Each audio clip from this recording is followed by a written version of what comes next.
gentlemen, this is the Infantry Rifle Squad, the foundation of the Army's decisive force, the embodiment of the warrior ethos. Infantry soldiers have the most challenging job of any member of the armed forces.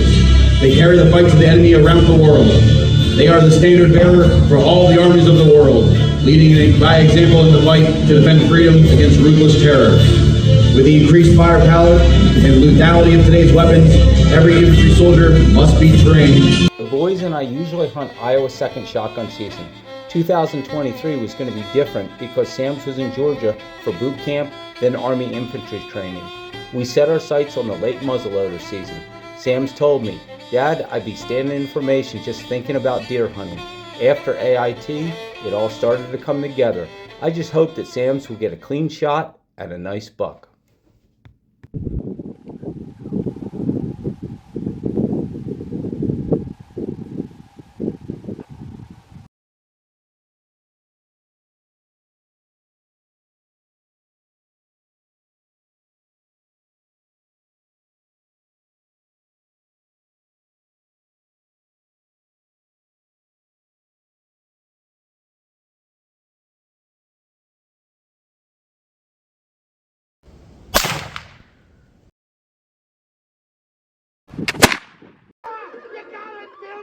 You nailed him clean.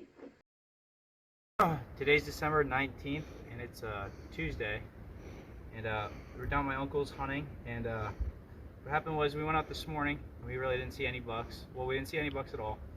We saw a couple does, so we decided we'd go eat lunch then regroup. So after lunch we came back here, and one of the spots is a pond that the deer like to come to, and my dad pans around, he could show you guys the pond.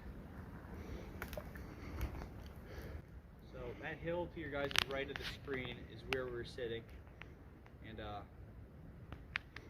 what happened was it took us probably a good hour to get into position, maybe a good 45 minutes, and we had to go over a couple of ridges. So we got into position, and we sat here for about an hour and a half, and a couple of those came to drink at the water, and we didn't see any bucks or anything like that.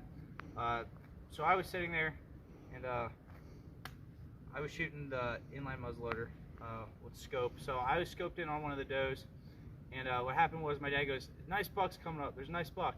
So I get on the buck, get ready to shoot, and but there's a bunch of trees and branches in the way, so I couldn't shoot. So my dad goes, "Move to me." So I start moving to him, and then I got a better angle. So when I got the scope on the buck, he had his head bent over, drinking out of the water. So I put the crosshairs where the spine meets the neck, pulled the trigger, and blam, he hit the ice like a drunken sailor. It was pretty nice.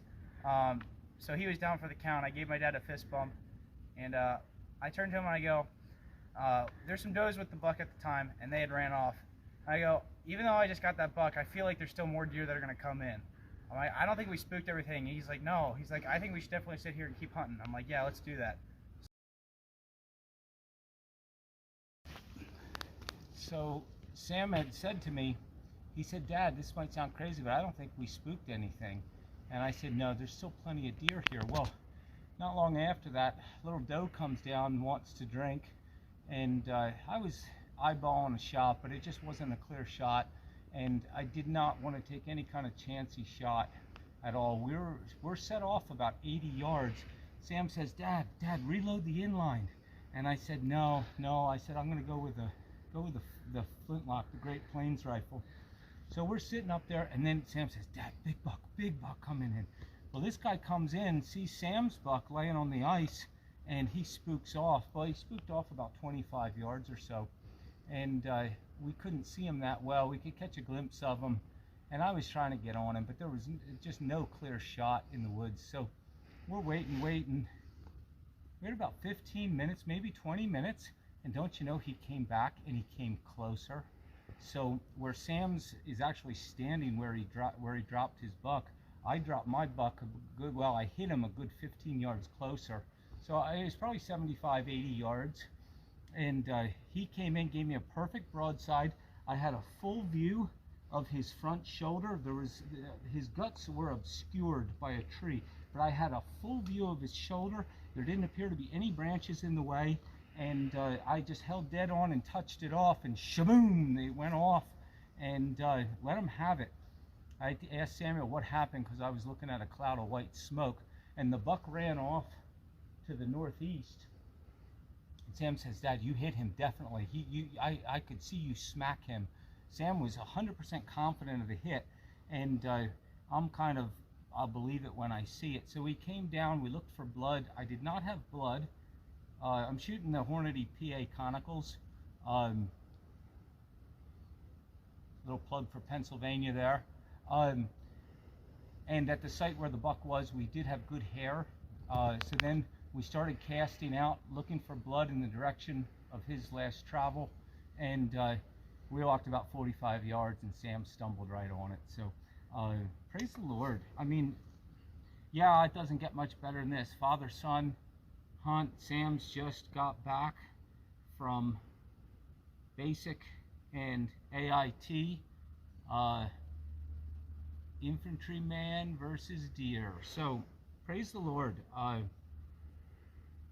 Praise the Lord. I speechless. Couldn't think of a nicer hunt. Couldn't think of a more successful hunt. And we both shot straight. 2 shots, 2 kills, and it's like hunting out of Africa here. There's a pond behind us. It's frozen and it's got a little bit of open water on it. Well, those deer were coming in like a water hole. So we were watching the deer come in and drink.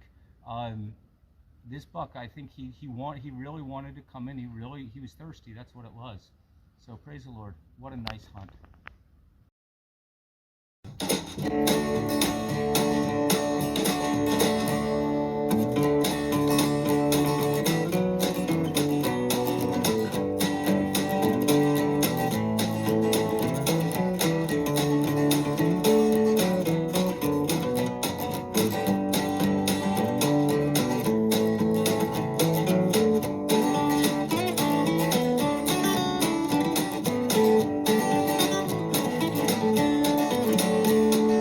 Dia gonna cross over.